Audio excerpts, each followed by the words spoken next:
किसान और जवानों को मरवाने का ठेका इस सरकार ले लिया है। योगी आदित्यनाथ जो बहुत बदमाश है, पूरे भारत का सबसे बड़ा सूबा उत्तर प्रदेश है, 403 मेंबर ऑफ पार्लियामेंट का सबसे बड़ा जगलर है, उसके ही प्रदेश से हम रहने वाले।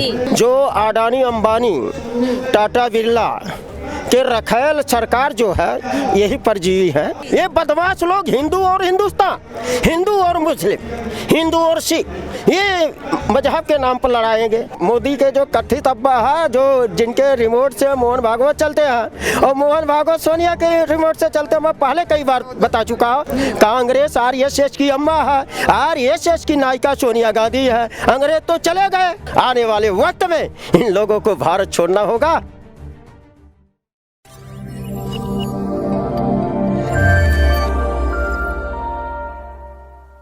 पंजाब न्यूज़ देख रहे सारे ही देश ਦੇ ਦਰਸ਼ਕਾਂ ਦਾ ਮੈਂ ਹਰਜੀਤ ਕੌਰ ਸਵਾਗਤ ਕਰਦੀ ਹਾਂ। ਦਰਸ਼ਕੋ ਲਗਾਤਾਰ ਕਿਸਾਨੀ ਅੰਦੋਲਨ ਪੂਰੇ ਲੋਕ ਲਹਿਰ ਬਣ ਕੇ ਸਿਖਰਾਂ ਤੇ ਸਾਡੇ ਨਾਲ ਰਾਸ਼ਟਰੀ ਅਧਿਕਸ਼ ਰਾਸ਼ਟਰੀ ਕਿਸਾਨ ਸੰਗਠਨ ਰਾਮ ਸੁਰੇਸ਼ ਵਰਮਾ ਜੀ ਮੌਜੂਦ ਆ, ਜਿਹੜੇ ਕਿ ਲਗਾਤਾਰ ਇਸ ਕਿਸਾਨੀ ਅੰਦੋਲਨ 'ਚ ਵੱਧ ਚੜ ਕੇ ਆਪਣਾ ਸਾਥ ਦੇ ਰਹੇ ਨੇ। ਸਵਾਗਤ ਕਰਦੇ ਇਹਨਾਂ ਦਾ ਜੀ। ਸਤਿ ਸ਼੍ਰੀ ਅਕਾਲ। धन्यवाद पंजाब न्यूज चैनल का। जी राम सुरेश वर्मा, राष्ट्रीय अध्यक्ष, राष्ट्रीय किसान मोर्चा, नई दिल्ली। जी हम देख रहे हैं आप लगातार इस किसानी आंदोलन को समर्थन दे रहे हैं, आप कहाँ से आए हो? हम उत्तर प्रदेश अम्बेडकर नगर के रहने वाले हैं। अयोध्या कमिश्नर ही है। खास बदमाश जो मुख्यमंत्री योगी है, योगी आदित्यनाथ जो बहुत बदमाश है, पूरे भारत का सबसे बड़ा सूबा उत्तर प्रदेश है, 403 मेंबर ऑफ पार्लियामेंट का सबसे बड़ा जगलर है, उसके ही प्रदेश से हम रहने वाले हैं। हम देख रहे हैं कि लगातार किसानी आंदोलन पर समय समय पर टिप्पणियां की जाती है। अब इनको आंदोलन जीवी बोला जा रहा है। अगर जीवी का मतलब हम निकाल के देखो तो बहुत गलत मतलब है जो निकलता। क्या कहेंगे कि लगातार इनको जैसे कभी परजीवी बोला जाता है, कभी इसको आंदोलन जीवी बोला जाता है? हाँ, वास्तव में ये देश कमेरों का देश था, किसानों का देश था, मजदूरों मजलूमों का देश था, यहाँ इंसानियत था जी। तो ये जो श्रमजीवी, जो मेहनत करने वालों को श्रमजीवी बोला जाता है, और श्रमजीवी वर्ग में से जो कुछ बुद्धिजीवी निकले, उनके क्रॉस से ये परजीवी निकले। परजीवी यही लोग जो शासक शोषक वर्ग है, जो अडानी अंबानी टाटा बिरला कि रखेल सरकार जो है यही परजीवी है। ये किसान जो है, वास्तव में किसान एक मेहनत कश देश है, और देश और दुनिया में खुशियाँ देता है। और अगर इससे संबंध काट ले कोई भी व्यक्ति, जीव जंतु पशु पक्षी, तो सांस नहीं चलेगी, मर जाएगा। तो किसान परजीवी हो ही नहीं सकता है, कि ये आंदोलन जीवी हो ही नहीं सकते हैं। आज इस देश और दुनिया पर संकट, भारत का जो यूरेशियन विदेशी ब्राह्मण है, जो संघ के इशारे पर चलता है, मोहन भागवत के इशारे पर चलता है, और अमेरिका का जू जो यहूदी है, और उसका एक भाई और है पर्शियन, ये पूरी दुनिया में तबाही मचाए हुए हैं। ये मारने वाला संगठन एक आरएसएस है, संघ है, और बचाने वाला बामसेफ है। तो बामसेफ का ऑफशूट संगठन राष्ट्रीय किसान मोर्चा है, मैं उसका नेशनल प्रेसिडेंट हूँ, और आरएसएस का भारतीय किसान संघ है नकली। तो ये अब तो असली बनाम नकली लड़ाई हो रही है।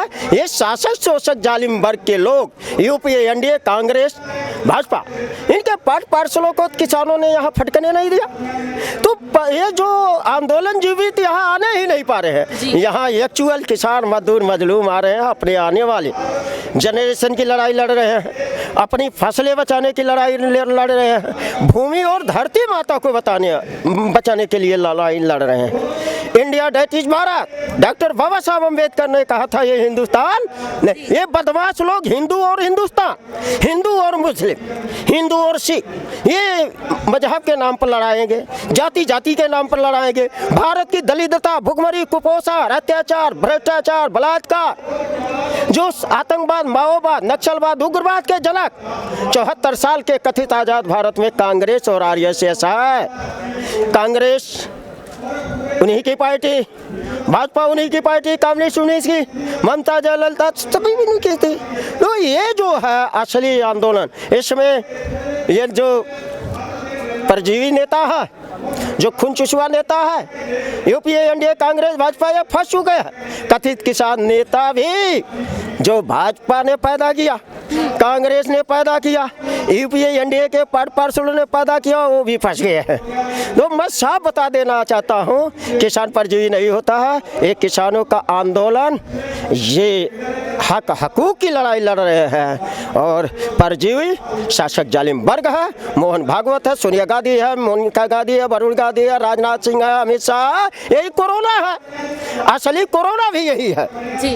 हाँ, मैं बता देना चाहता हूँ। आपने देखा कि कई जगहों पे इन्होंने 144 धारा लगा दी है, लेकिन यहाँ पे आप देख सकते हैं किसानी आंदोलन पे बड़ा इकट्ठ हुआ है यहाँ पे, और लगातार इनको जागरूक किया जा रहा है कि जो बिल है वो हमारे लिए कितने घातक सिद्ध है।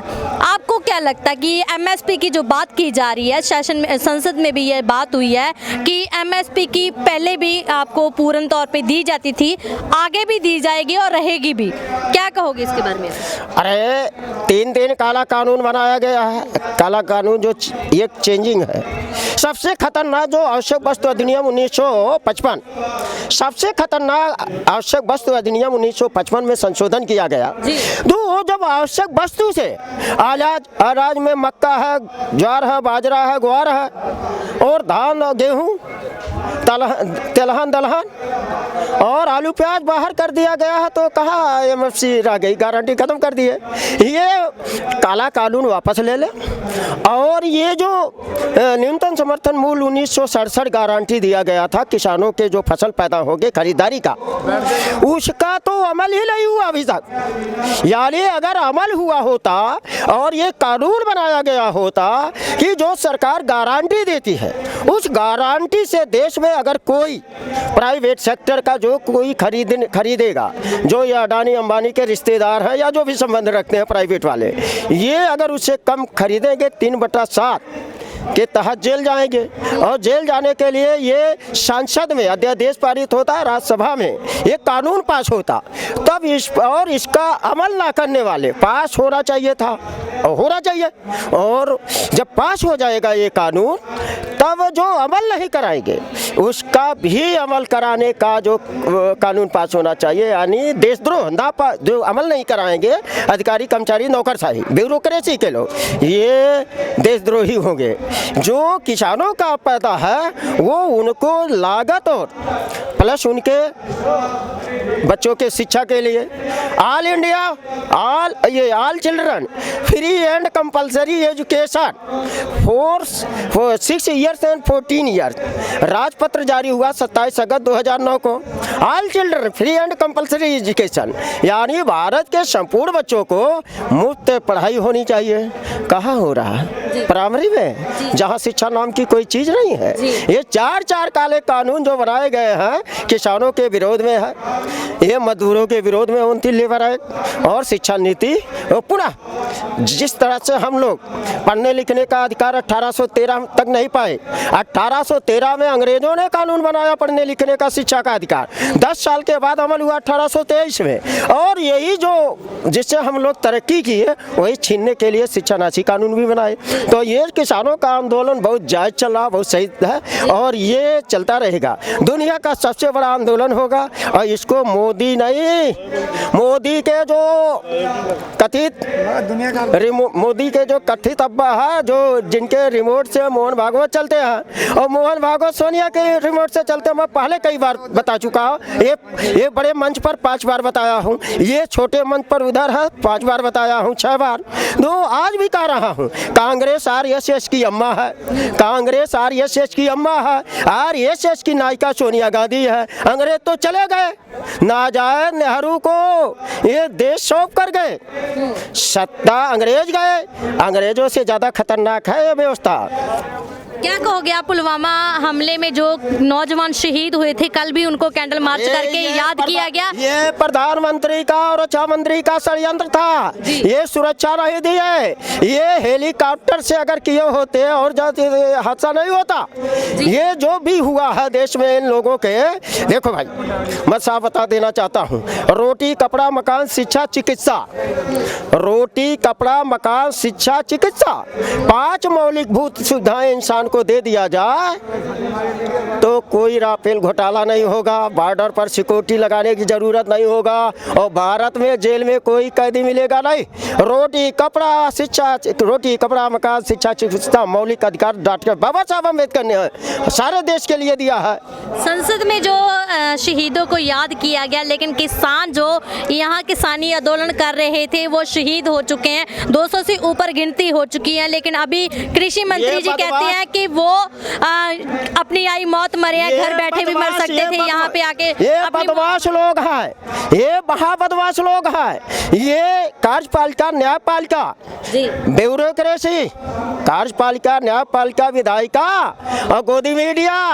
न्यूज़ 24 का क्या हाल है, ये संदीप चौधरी का क्या हाल है, जितने भी गोदी मीडिया सब बिके हुए हैं। और ये जो है यहाँ किसान मर रहे हैं, बॉर्डर पर जवान मारे जा रहे हैं, लाखों 1995 से लेकर क्राइम ब्यूरो की जो रिपोर्ट आई है, इंटरनेशनल क्राइम ब्यूरो की, जो आत्महत्या किसान नहीं किया, ये नर्वस गवर्नमेंट ने किया है। ये सामूहिक नरसंहार देश में ये 1947 से बाद से अंतरिम गवर्नमेंट से जो सरकार आज तक चल रही है, ये किसानों की सामूहिक नरसंहार करवा रही है, जवानों को मरवा रही है। किसान और जवानों को मरवाने का ठेका इस सरकार ले लिया है। ये अंग्रेज चले गए, मुगल चले गए, इनको जाने में देरी नहीं होगा। ये राष्ट्रीय किसान मोर्चा और अभी आज मौलाना सज्जाद नोमानी साहब, हजरत मौलाना सज्जाद नोमानी साहब, जो all India Muslim personal law board के ये जो सक्रिय सदस्य है राष्ट्रीय स्तर के और पूर्व राष्ट्रीय प्रवक्ता रहे और संविधान सुरक्षा समिति के ये उसमें भी ये प्रेसिडेंट है, नया ये इनका भाई तमाम चल रहा है। आज अभी 1 से 2 बजे के बीच यहाँ जो है हजरत नोमानी साहब सारे साथियों के साथ आ रहे हैं, इसकी तैयारी कर रहा हूँ। एक बामन मेश्राम साहब के नाम के व्यक्ति है जो इंटरनेशनल प्रेसिडेंट बाम से भारत मुक्त मोर्चा बहुजन क्रांति मोर्चा के राष्ट्रीय संयोजक है, उनका ऐलान हो गया है अगर ये आंदोलन को अटैक करने की कोशिश किए तो हेड क्वार्टर और भारत में जितने संघ के ये आपसे है सारा घिरवाने का काम ये बहुजन क्रांति मोर्चा, भारत मुक्त मोर्चा, राष्ट्रीय किसान मोर्चा, बाम सेब के 86 संगठन है, ये हम लोग गिरवा लेंगे। अभी तो लोगों को थोड़ा हल्का हम लोगों का लग रहा है। मैं पहले से कह रहा था ये दिल्ली चारों बॉर्डर घेरने से काम नहीं चलेगा। ये 10 से 15 किलोमीटर पर भारत का रेल मार्ग और रोड मार्ग हर 36 राज्यों में, 36 मैं बता रहा हूँ 36 राज्यों के ये 700 जिलों में 7 लाख गांव पंचायतों पर ये हम लोग घेरने के लिए प्लान है। पर डे हमारे नेतृत्व में 200 ग्राम पंचायतों में ईवीएम जो इनकी माता है असली अम्मा, 2 अम्मा है इनकी, अम्मा तो मोदी के 5-6 है, बाप को बताते नहीं है, बाप तो मोहन भागवत है, मैं बता रहा हूँ। गाय भी माता है, भारत भी माता है इनकी, गंगा माता, जमुना माता, तमाम माता वकील अभी तक बाप को नहीं बताए। तो इनका असली बाप मोहन भागवत है। मोहन भागवत को हम लोग उनका जो 149 Z+ कमांडो से चलते हैं ना, उनकी हिम्मत हो तो आकर मैदान में उतर लें। उनकी देख रहे हैं आप क्या बुजुर्गों को जो उठाया गया था, जो एक फौजी थे उनको बहुत ज्यादा पीटा गया और 7:30 उसने बोला कि मुझे 28 तारीख को उस मंच के सामने जो जहाँ सेना की जवान इनके rapid police force Delhi police, ये दिल्ली का SHO वहाँ जो ड्यूटी पर तैनात था, इसने 250 गुंडों को बुलवा करके ये पत्थरबाजी करवाया था। मेरा अभी कैंप वहीं है और छोटे मंच के सामने मैं खड़ा था, उधर से पत्थरबाजी होता रहा था। रैपिड पुलिस फोर्स और दिल्ली पुलिस फोर्स SHO और जो थे दिल्ली प्रशासन मौन खड़ी थी और मौन दिल्ली एक खड़ी थी और किसानों के ऊपर गोले आंसू के गोले दागे गए थे। हमारा एक प्रदेश अध्यक्ष जो उत्तराखंड का है जबर सिंह गुर्जर, उसको चोट आ गई थी। ये लोग आतंकवादी यही लोग हैं, ये गुंडे हैं, मवाली हैं, ये हमारा किसान मजदूर मजलूम महिला युवा ये जनरेशन की लड़ाई लड़ रहा है। ये इनकी कर रही है, ये छोड़ दे चारों पिलर भारत का जो है और जो प्राकृतिक संपदाएं है, जो जल जंगल जमीन है, पहाड़ पट्टा, ये जो समुद्र है, नाले से मोरंग जो निकलता है, नदी का रेता जो निकलता है, क्या ये केंद्र सरकार और राज्य सरकार की बाप की मशीन कहीं लगी है क्या? ये प्राकृतिक संपदा है। है, 89 प्रकार की धातु जमीन में गड़ी है। इसमें भारत के जो मूल निवासी है, SC ST OBC माइनॉरिटी धर्म परवर्ती, जो SC ST OBC माइनॉरिटी से जिन्होंने धर्म बदला इंसानियत के लिए, इंसाफ कायम करने के लिए, मजलूमों के भलाई के लिए, तो उनका अधिकार है, इन लोगों का नहीं है। अंग्रेज विदेशी थे, चले गए, गारंटी है मैं बताता हूँ, ये यूरेशियन विदेशी ब्राह्मण ये विदेशी है। DNA report times of India 21 मई 2001, राखी गढ़ी 2018, इनके पुरखे नेहरू ने डिस्कवरी ऑफ इंडिया लिखा है, बोलगा टू गंगा राहुल सांकित्यार ने लिखा है, आर्कटीज होम दी वेदात ये बाल गंगाधर तिलक ने लिखा है, तमाम बंच ऑफ ठाट गोलवरकर ने लिखा है। ऐसे तमाम सबूत है जिसके आधार पर ये विदेशी है ना। हमारे उत्तर प्रदेश में एक चीफ मिनिस्टर थे, आज नहीं है, ऊपर चले गए हैं, 89 साल की अवस्था में शादी किए थे। जानते हो कौन थे? नारायण दत्त तिवारी। जब इंदिरा को संकट आता था तो वो सेंट्रल में चले जाते थे, उत्तर प्रदेश मुख्यमंत्री छोड़ करके। तो उन्होंने गलत काम किया था ना, तो न्यायालय ने DNA लिया था कि नहीं लिया था? DNA के आधार पर साबित हो गया था कि उत्तराधिकारी कौन है, वारिस कौन है। तो इस देश का असली वारिस इस देश का किसान है, मजदूर है, मजलूम है और भारत का मूल निवासी है। आने वाले वक्त में इन लोगों को भारत छोड़ना होगा, या तो 3.5% जालिमों को। हम लोग गुरु गोविंद जी के वंशज हैं, गुरु नानक जी के हैं, गौतम बुद्ध के हैं, वीर शिवाजी के हैं, फुले, माता सावित्रीबाई फुले और साहू जी, डॉक्टर बाबा साहब अम्बेडकर, पेरियार, ललाई सिंह यादव, बिहार लेनिन, जगदेव प्रसाद कुशवाहा, पेरियार रामास्वामी नायका, ये हम उनके वंशज हैं। इन्हें भारत छोड़ना होगा और किसान इस देश का राजा होगा, मालिक होगा। बोल 85, जय मूल निवासी, हम लोग हैं इस देश के असली वासी, हक अधिकार लेकर रहेंगे। राम सुरेश वर्मा, राष्ट्रीय अध्यक्ष, राष्ट्रीय किसान मोर्चा नई दिल्ली। नोमानी साहब 1 बजे के लगभग मंच पर आ रहे हैं। आप लोगों से निवेदन है कि जितने भी पत्रकार जो ये हमारे जो गोदी मीडिया से बाहर की मीडिया है यूट्यूब पर, इन सबसे विनती है, हाथ जोड़ प्रार्थना है, सारे लोग उनका एक बाइट ले ले जी। बहुत बहुत धन्यवाद। सो दर्शकों, ये सन राम सुरेश वर्मा जी ਜਿਹੜੇ ਕਿ ਰਾਸ਼ਟਰੀ ਅਧਿਕਸ਼ ਹੈ ਰਾਸ਼ਟਰੀ ਕਿਸਾਨ ਸੰਗਠਨ ਦੇ ਤੇ ਲਗਾਤਾਰ ਕਿਸਾਨੀ ਅੰਦੋਲਨ ਚ ਆਪਣੀ ਸਮੂਲੀਅਤ ਲਵਾ ਰਹੇ ਨੇ। ਸੋ ਬਣੇ ਰਹੋ ਪੰਜਾਬ ਨਿਊਜ਼ ਦੇ ਨਾਲ। ਧੰਨਵਾਦ।